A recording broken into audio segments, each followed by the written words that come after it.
Good morning, everybody. It is a absolutely beautiful Saturday morning, and you know what that means? It's Science Saturday. So we are coming at you guys live from the jungle of Crown Mountain. We are doing some serious home-based experimenting today. So we are learning more about water. Now, I know in the last few months we have learned a lot about water. If you guys remember, we went to the Yale lab at the university with Amber, where we learned how, in a very controlled lab setting, they do water quality tests and all of the stuff that they are doing at the university. And that was super fun. You remember that, Smush? Yeah, that was a really, really fun one. And then we met up with Howard.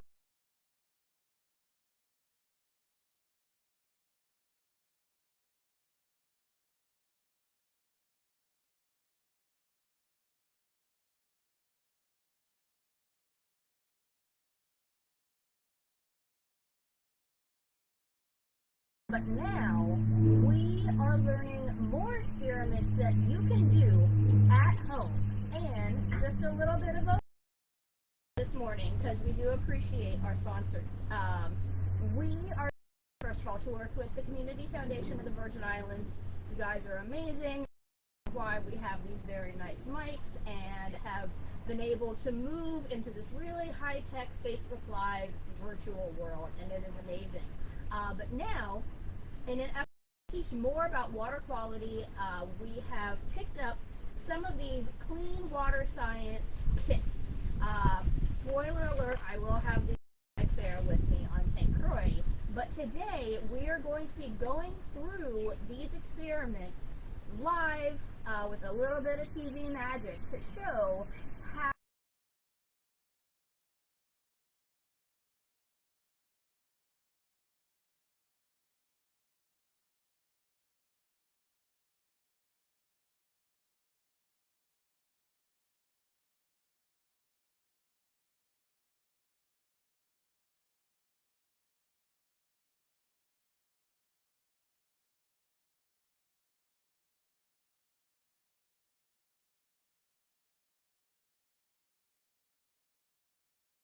the camera today, but don't worry, you will hear me reacting and maybe even see me. And let's. All right. So, yeah, thanks, Kitty. I know, at your table, we'd all three be over here, but Mason and I think are going to talk about some pretty cool stuff. So, Mason, you remember 2 months ago, we talked about water filtration, right, with Howard and the Water Heroes program? So that kind of got us to thinking about a wider water cycle, right? So we've talked about how we can turn like dirty water, for example, into clean drinking water. But there is ways, and we can learn more about how we do too, right? I mean, think about how we collect water from our cisterns for showers, and some people are able to, with proper care, drink their cistern water, right? Water, naturally, there's natural filtration systems all over the world, and that's what we call the water cycle, right? You've heard of the water cycle, right? I think a lot of people have at this point. We're all very familiar with, right? We've got liquid water, of course. It's that stuff that's all around us, the ocean. We've got water in the atmosphere when it turns into a gas, and then it condenses into the atmosphere, and that's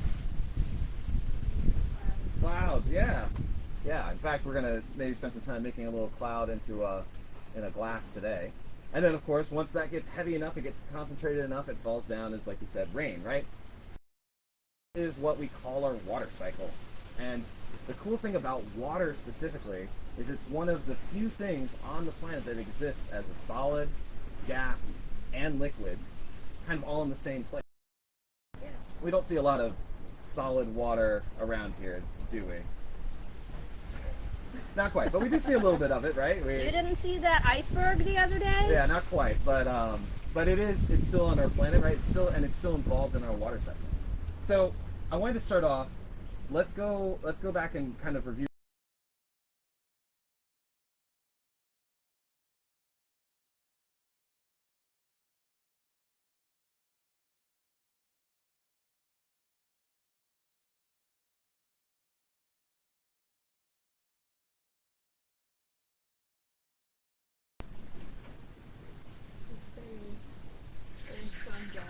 very strong.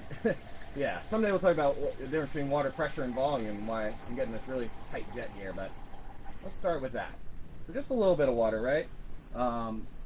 Now, I brought a couple of things with me here.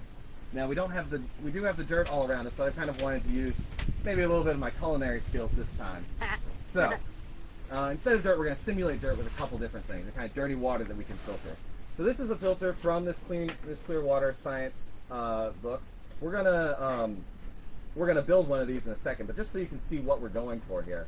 So now we've got this filter, and this is just like what Howard was talking about. We've got our gravel, sand, active charcoal, and then we have an extra piece of filter paper in here.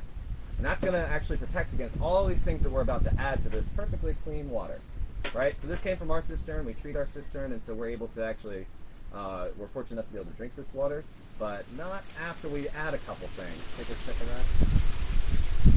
What is that? What is this? That's, It is some black pepper. oh. Who So, on earth would drink water with black pepper? yeah.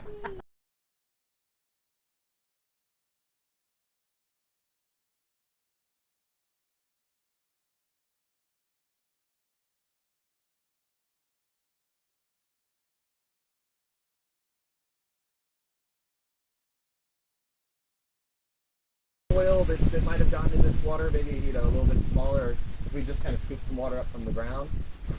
And now let's say there's some other stuff, maybe something like that. In this particular case, any guesses there? Culinary style. Well, yeah, it's a little bit of olive oil, right? So, well, actually, before we get to that, So this is very typical. The lovely water that we were talking about before, and you see that some of that's dissolving into the water. We're no longer with this crystal clear water, and so we're going to use this filter to hopefully filter out all this stuff that we just put in the water. So I'm going to hold this here. Can you hold that base steady? And hopefully, these things aren't really made to pour, but there we go. We're going to do it nice and slow. It takes time to go through the filter. So we see it's going through our coarse filter here. Now it's moving through our sand filter. And after a while, it's going to take I can see it got rid of Yep. got rid of the much bigger chunks. right. We can Place, then it got getting rid of this one. Then Right. black pepper. right. So those red pepper flakes aren't going to make it through that coarse gravel. We might have a little bit of black pepper make it through. Oh, got some spill. Might have a little bit of black pepper make it through, but that's probably not going to make it through that sand. And then next you've got this active charcoal filter, and we talked about this with Howard, right? So that has charges that'll actually pull compounds, things. You remember we said that this brown in the water, that sort of stuff will be pulled out by that carbon filter there. We're going to add a little bit more water. So what we're doing is we're adding positive pressure, maybe help kind of push some of this through a little bit. Whoop. Like I said, these things aren't made for pouring. Woo. This is good TV, guys. Yeah, it's a Good Facebook Live. water activity. We're going to get a little wet there. This is why we're outside in the jungle. Summer's gone. Yeah, so it looks like we're spilling a little bit though. Here, let's get this off. So the last step that I don't remember if we went through with Howard, we probably talked about it at the very least, is what we have this filter paper. While it looks like solid paper, it actually has tiny, tiny, tiny little holes. All right, the black pepper's getting to me. Bless you. Don't drink water with black pepper. It'll make you sneeze. Yeah. So this filter paper, and you can see now it's dripping down into it, inside of it, slowly but surely as it makes its way through the active charcoal here.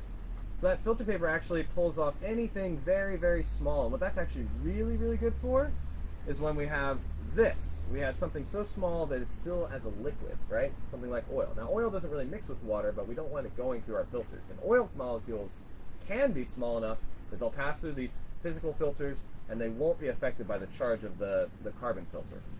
So, we add a little bit of that stuff in there too. That'll also, while it will make it through a lot of this, it won't make it through all of it. Add a little more water here, real I quick. can already see clear water coming out the bottom. Yep. And of course, because we're relying on gravity, this is it'll take a little bit of time. I don't know if you guys remember with Howard, sometimes you can have the pump where you can be using a whole lot of water so you can increase that pressure and push the water through. Because it doesn't really matter how hard you push this water through this pump, because as long as it goes through these filters, it'll still reduce all this.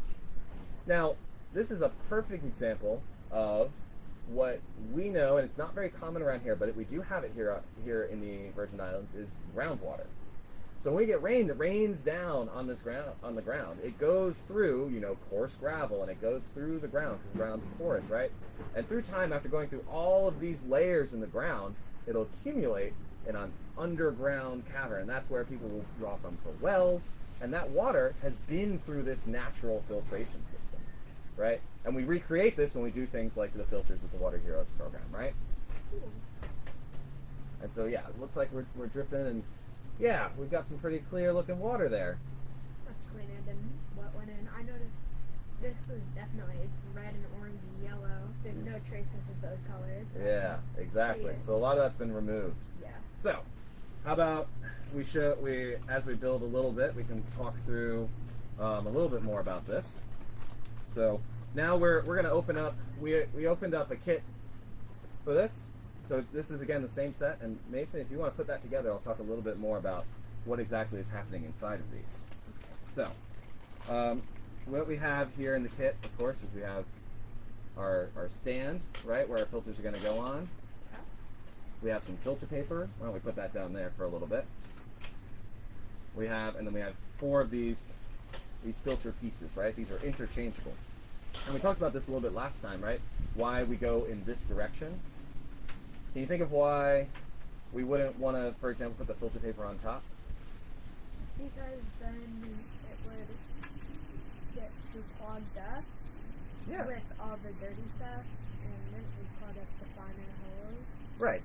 It would catch everything, and it would clog up, and then our coarse gravel wouldn't be doing anything. That coarse gravel did a great job of catching those red pepper flakes, right? Yeah. And you can kind of see in here a little bit in the sand, you can see that black pepper that's in there too, right? Yeah. Right?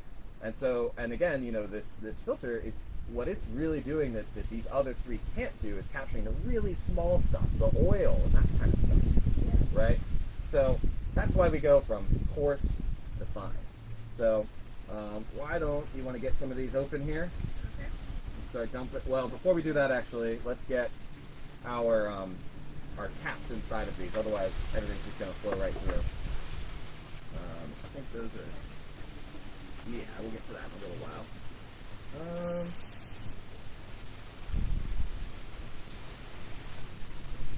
This is why I set it up in advance. I think, but. So while you guys are doing that, I've thrown on my reaction cam. Whoa! And we're all over the place. Sorry, guys. So I think it's really interesting talking about the groundwater, because that's something that we don't think about very often here in the Virgin Islands, where we collect water in cisterns. However, groundwater is really important to the environment, and a lot of people do actually still use wells. And so if you're looking at that level of filtration going through the ground, and even, if you're looking at the camera behind Joe and Mason, you can see, there's different substrates. We've got grass, we've got leaves, and then if you imagine that going underground, that level of filtration is cleaning everything, and plants use that. And, that is kind of the water life force underneath the island, and some people also carry water from that. But if you're doing activities that pollute the groundwater, then you've got an issue, because once it's gone through that level of filtration, if something in the ground is actually polluting it, that's no bueno. Yeah, well said, Kitty. And I just realized that I hope we can hear you since we've got the 2 microphones over here. I think so. Okay. I see it moving. All right, good. I've never doubted your ability to carry your voice. So.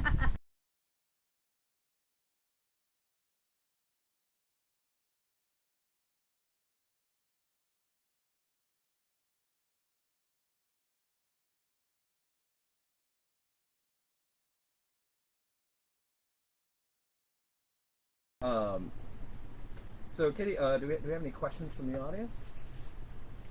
We do not have any questions right now, but keep on going. Yeah, well, I understand that a lot of this has been reviewed, right?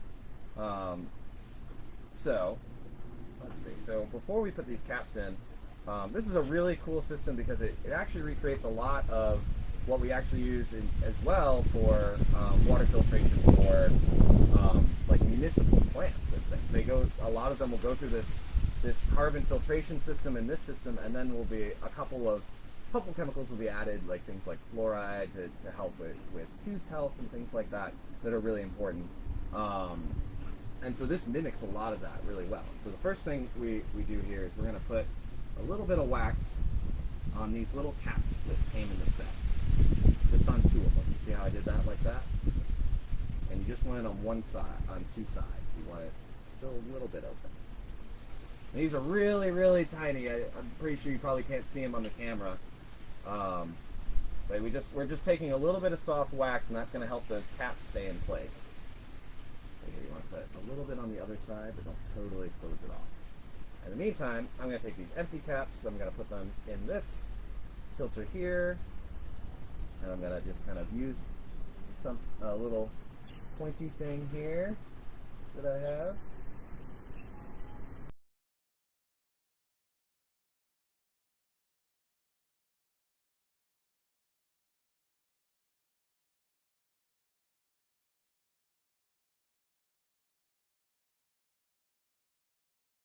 Can be a little tricky. I'm glad we had one assembled already. They take a little bit of practice to get it exactly right. Yeah. Okay, so that one's done there, and then we'll go ahead and put this one in here. I can just press it with my finger on that. There we go. So now do you want to put gravel in this one? And then in this one is where our filter paper is going to go.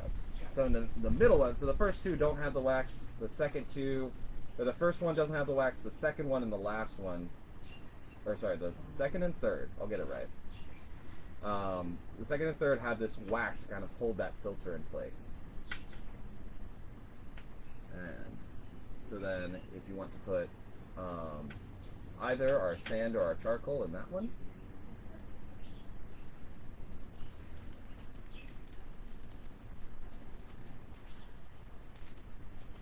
So one last thing while we're building this, and then we'll test it with our dirty water, right? We'll go ahead and this has done a great job here. We filtered out our water, so we're going to dump this out.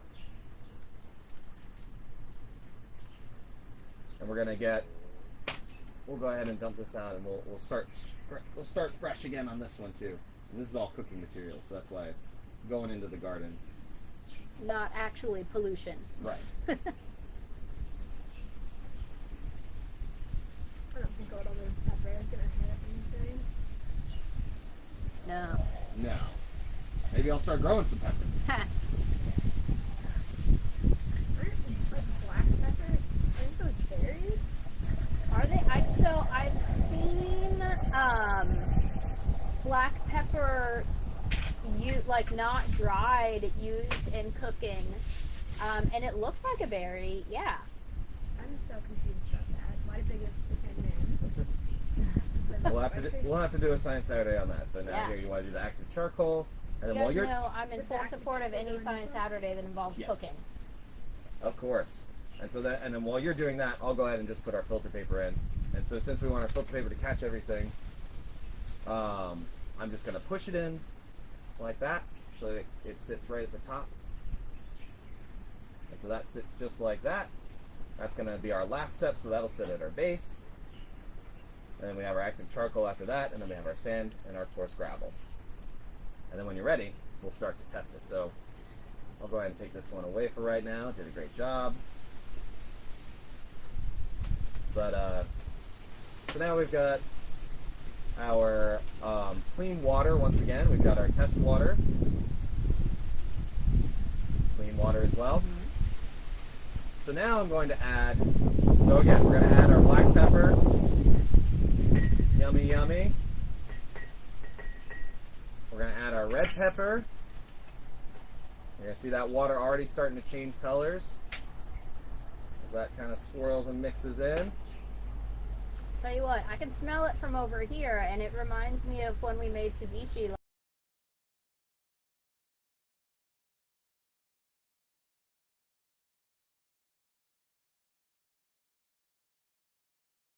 over here, this is seasoned salt. I didn't have any regular table salt, but I thought this would be a good idea. So say, for example, you have some salt. For example, the ocean has salt in it, right?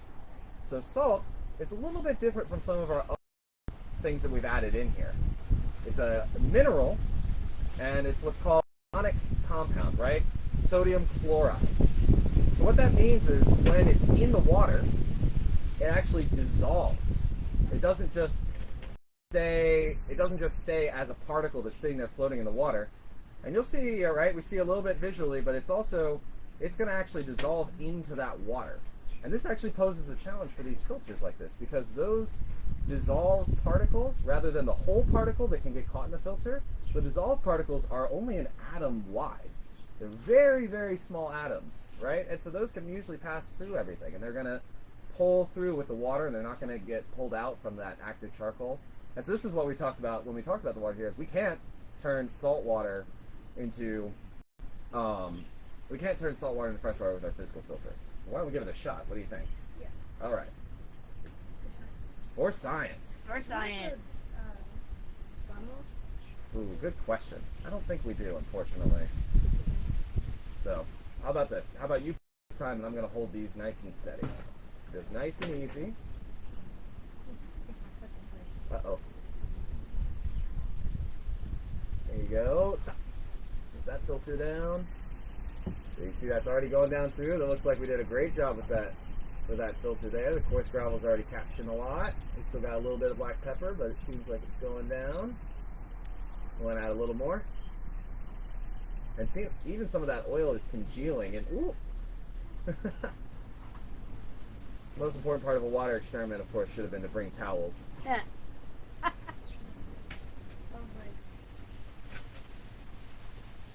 Something gone wrong. Yeah. Oh, no. So this is working its way down here. We're starting to get a little bit of drips into the carbon filter. I'm looking for any kind of towel. Oh well. I think that's what just happened. Joe dumped his pantry.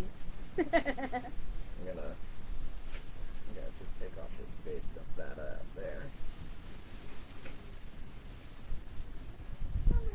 And so now, what's interesting, we are starting to get some water through here. You'll notice it still has some of the orange color from the seasoned salt. Mm-hmm. So now we're talking about, so now there is something that our physical filters can't remove, right? Salt. Any kind of salt, any kind of minerals are really, really, especially small minerals like salts, are really, really hard to remove from that water system. And so now we got some good water dripping through here, but that water is still going to have that salt in it. So you want to drink that? No, we're not going to drink that one? One thing I'm noticing is it's very interesting how it goes through here, it gets rid of the big chunks, it just changes color every time. Then it goes into here, and it turns black, and it's black inside of there, but then when it drips out, it's not black. Mm-hmm. Yeah. Very cool. Interesting. It carries a little bit of the dissolved, The charcoal. You're right, but that doesn't pass through the filter. Yeah. Yep, exactly. So, what if we did want to remove the salt? Now, nature actually already does this already. For example, when it rains, is that salt or fresh water? Fresh water. It's fresh water, right. But where does the rain come from? Think back to the water cycle, right? We've got our clouds, and those clouds are pulling up water from over the ocean. Pulling up salt water, right? Yeah. But when it rains, it comes down fresh. And that's because of the special process that we call evaporation, right? That's a stage in our water cycle where the ocean is going to be drawn up by that sun, that heat. It's going to turn into water vapor. And because of that heat, it's actually going to bring just the water molecules up. So rather than trying to remove salt, we're essentially removing water, just pure water molecules, from the ocean. And we're not removing anything else. And so this evaporation process, and then capturing that, that's called distilling water. So when we see that on plastic water bottles sometimes. Right, distilled water. So this is one of the most powerful ways to get just water molecules. So if you want just water molecules and nothing else, you can evaporate those water molecules. You can essentially just remove only those, and then you can capture those later. And so that's what we've done with we have a little distilling kit here. So I'm gonna, let's see. So what we can do with that, if I can find, I need the little cup. So if, for example, we wanted to distill water from this, what we could do is we could heat this up, right? Just like the sun does for the ocean. Turn the water, only the water molecules, into water vapor, right? The pepper and that kind of stuff is not going to turn into water vapor. It's not going to turn into a gas, but the water will. And then we put a cap on top of it. Oh, so I've seen like outdoors, like on the beach, it's like a tarp. It's a lot like this. Right. It's the exact same thing, except a hole in the sand. It's like a survival technique. It is, exactly. So this is a way that, for example, say you're stuck on a deserted island, you need water, and you've got water all around you, but you can't drink the salt water. So what do you do? What you do is you can take something clear like this that will magnify the sun's rays, it'll heat the water up, and then by capping it like this, that water vapor won't have anywhere to go. As it goes up, it'll stop on our plastic funnel here, and through times that accumulates, it'll flow down into our little cup. So I asked to see if y'all could get some seawater here. So this is from Hull Bay with a little bit of coffee ground extract. Is that right? So I'd like to make it clear that that is not what the water looks like at Hull Bay. We collected it in a cup in my car, and I forgot that it had a little bit of coffee grounds in it. So this is just adding to the science. This is saltwater coffee. Right. Tea. Right. I mean, we know this, right? The ocean we still have crystal clear waters, right? Yeah. But that's still salty water, right? That salt is so far dissolved that we can't even see it, right? So I went ahead and heated this up a little bit, and just to kind of help speed this process along a little bit. So we've got hot, and so as that water is hot, it's going to heat up, it's going to go up into the gaseous state. And to make it, kind of pull it out of gas, we have a sensation called condensation. And we've heard of that before, right? So condensation means where water vapor stops becoming a water vapor and it becomes liquid water again. And that means it has to cool off to do so. So we're going to add a couple bits of ice here. All right? And we see this a lot too when, for example, we've got a glass drink, right? When that glass gets cold, it sinks, it'll actually, the water vapor that's in the air, because there's water all around us all the time, water vapor all around the time. And that condensation, that cold glass will cause the vapor that's in the air to become liquid again. So we're going to take advantage of that to kind of speed up this process. Deserted island, we probably don't have ice, unless it's a very cold deserted island, right? But this is That's just a useful tip. If you have ice, you can get water faster. yeah. But I mean, you if could have also ice, you could eat the ice. But then it'll make you cold. True. Yeah. Something to think about, right? So, and the problem, unfortunately, this process is going to take a while. So if you're on a deserted island, you're unfortunately going to have to be patient. Now, because we knew that this might be happening, I thought that maybe I could go ahead and get a distillation going now. So I'll be right back, and you tell me if you see anything going there. Okay. And Kitty, to check in if we have questions from the audience or anything. We have a lot of interested people saying great job and fun experiments, but no questions. If you want to remind them that these kids are the Ag Fair. Yes, absolutely. So for those of you who have signed in later, I will be at the Ag Fair on St. Croix over Memorial Day weekend, and I will have these kits with me. So if you want to come on by, I probably won't have hot water.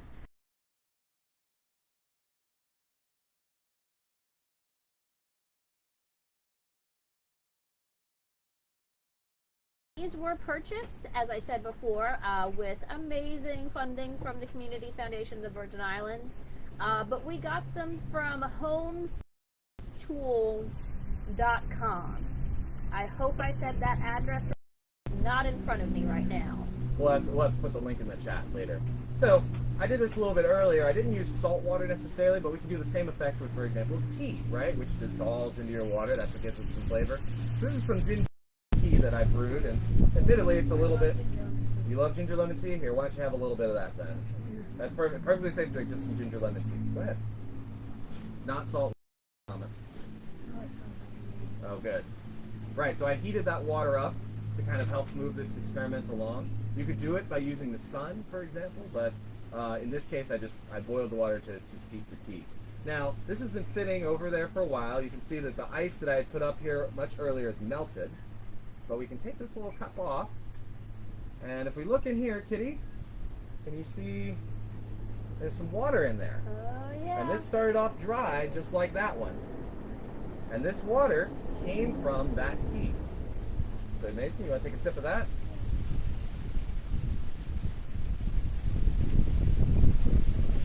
Don't taste anything. What? Lukewarm water, exactly. So, With the magic of science, we went from water to tea to water. exactly. You know, if you're on a deserted island, of course, you're going to have to be patient. It's going to take a while. But this would be a way to take water from the ocean and turn it into fresh water. And that's what the water cycle does too, right? That's where almost all of the rain across most of the world starts in the ocean. It starts by evaporating in the ocean, condensing, right, out of as water vapor into liquid as our clouds, right? We've got a few of them today. And then eventually falling as rain. That condensed water vapor falling as freshwater rain. Yeah. So, I know we've been going for a while here, but I did want to show just kind of one more thing while we were talking about survival, right? So we do have one more activity we can show today, and that's if, say for example, we didn't have a water boiler, like what I had to heat up this tea, right? How would we heat up water, for example? And you've already talked about it a little bit, right? We can use the sun. That's what the water cycle uses, right? The sun hits onto the ocean. That magnification ultimately heats the water up. Yeah. So we wanted to heat water up without electricity or fire or anything like that. We can use the sun's rays and reflect it. You ever seen one of these, Mason? The people used to tan with them, right? Put it up here so you get the sun, Yeah. a little bit of I air. don't like the You know? my eyes, but also I've seen like solar pizza ovens. Yeah, same idea, right? So we can take the sun's rays and by bouncing them off of various surfaces, these reflective surfaces like this, and that's going to be great for the camera. Oh, yeah. We love it. By bouncing them off these reflective surfaces, we can concentrate that solar energy into one place. So all I'm doing is I'm just putting this together based on this also came in the kit. All right. So now we've got a nice little what we can call a solar studio, Ooh. right?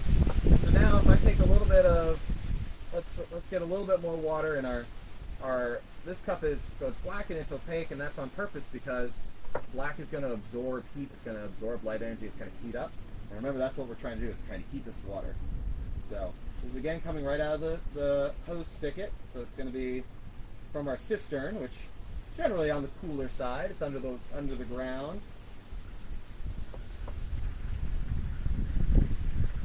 And I'm just going to fill this up all the way, or as much as I can.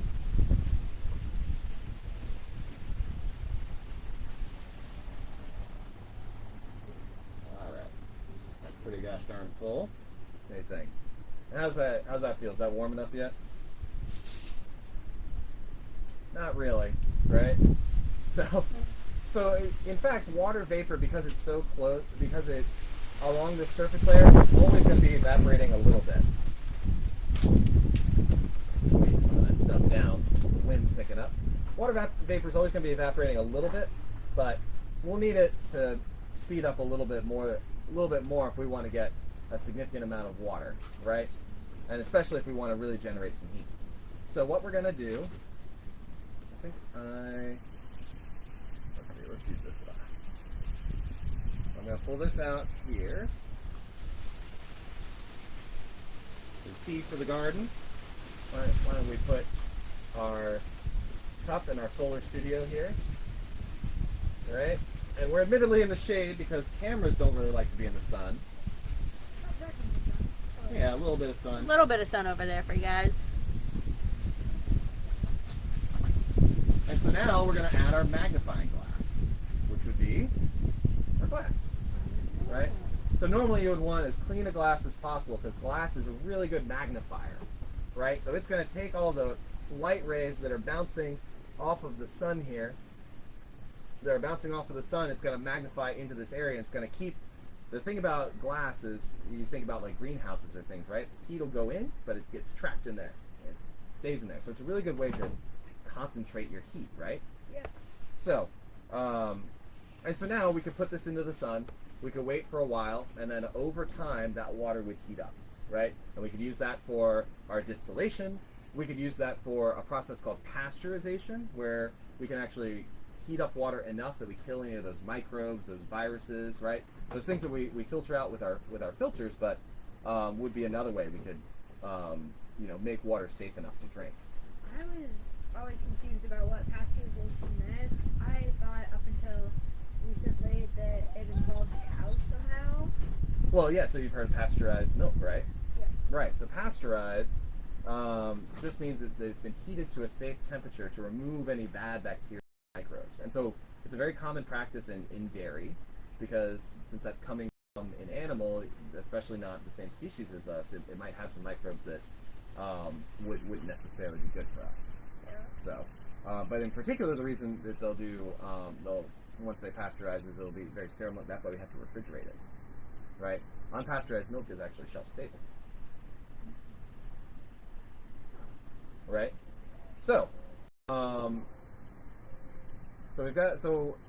in order to kind of detect the temperature, what's included in this kit is this little, let's say, pasteurization meter. Really what it is, it's a thermometer. We're going to check how warm this water is getting. So we have our soft wax. We've got a little bit more of it than our first part of our experiment. And I'm going to put it inside this filter piece here. Will you hold it up a little, Joe? Oh, sorry. Uh-huh. It's hard to do and Right. do at once. But I'm just going to put that little cap right in there, and you can see it's being held up. It's not going to fall down with gravity or anything like that. I'm going to close that off, nice and tight. And so yeah, so because of the because the wax being the way it is, it's sticky. It's going to stick to the sides of this glass. And so what we're going to do is we're now going to take a couple of washers, and we're going to stick this out to the side of our black glass here. And so what we know is as the water heats up, the wax will also heat up. And when wax heats up, it melts, right? And so once this starts to melt, once it starts to become a liquid, it'll fall to the bottom here. And that'll give us an idea of how warm this water is. That happens at about 60 degrees Fahrenheit. And so that's at the point, that's kind of where we're starting that pasteurization process. In general, if you're out in the wilderness, you're taking water you're not sure about, you want to boil it, like bring it to a boil, that's 212 degrees Fahrenheit, and you want to do that for about at least 3 minutes, sometimes recommended up to 10 minutes. And that'll make sure that anything in that water is killed and it's safe to drink. But this is where that pasteurization process can start. So if you're getting water, it's probably good to bring a thermometer. Yeah, it is a thermometer. I figured we could check the temperature if maybe. So I actually started one of these earlier, and I've had it sitting in the sun for a while. So maybe we could check the temperature on that. I was looking for. We need a little bit of fishing line. See it anywhere, Mason? It is nice that everything is included in these kits. So, and enough is actually included to do these experiments that we've been doing about 3 or 4 times, which is I think really great. Not seeing that line. Well, why don't I go get the other one and we can kind of see the side-by-side comparison of our first pasteurization meter and what the water temperature of that one is. So I'll be right back from the science back lab. All right. Mason, is there anything going on in the condensation glass? The ice is kind of hollow, so it looks like a boat. Well, that's Also, fun. it's mostly melted. I can see that it's just starting to condensate, Uh-huh. but it hasn't started dripping into the glass yet. Okay. So this is a process, but we're not there yet. And so there's some more examples of distillation here. So this is, I've had this sitting out in our sunny backyard for a while now. You see that? Everyone can see it too. So this was a dry glass when I started, right?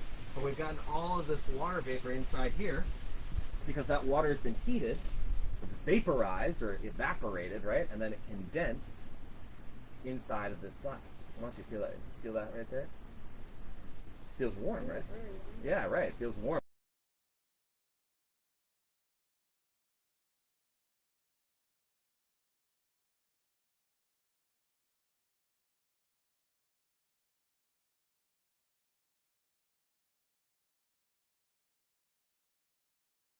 So right, so this was cold water, came out of the cistern and everything, I right? expected it to be warm, not like hot. It's like So this is tap water. I unfortunately did not come scientist prepared with a proper water thermometer, but we can, following the culinary skills, we have a meat thermometer. We can see how that, if that'll give us any readings on temperature. I don't think it's going to. No, but we can check our thermometer piece that came into here. Whoa! Completely melted. Right. Our wax Cool. is completely melted and gone down into this. So we know that this water probably needs a little bit more time till it's fully pasteurized, but it is going down. It is falling down, and that wax is melting as that water continues to heat up. And we set ourselves back a little bit, right, because we've removed our greenhouse. So now this water's going to start to cool off. But had we left it for another 2 hours or so, this probably would have pasteurized this water, right? Very cool. So, I think that's all the experiments we had in our kit, but I think this is a really good kind of way to think about bringing it, of course, back around to what we know as the water cycle, right? So we started with water in the ground, right? Water as it falls from the sky as rain, it goes into the ground. That's our physical filter, right? As that water goes into the ground, it might stay there for a very long time, or it might eventually make its way out into the ocean, or maybe it goes partially into the ground and then it flows down.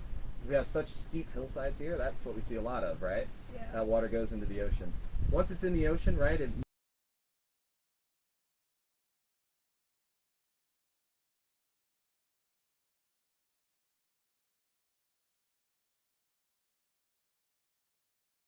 water comes up. We've got fresh water in the sky, clouds condensing just like our distilling, right? And then eventually it'll fall as rain just like our distiller here. And it's all powered by the sun, which is what we've shown we can do from here. And that's one of the fundamental reasons that we're able to support life on this planet, right? All this water talk's making me a little bit thirsty, honestly. Oh, goodness. All right. I'm going to throw back on my reaction cam. Hey, yo.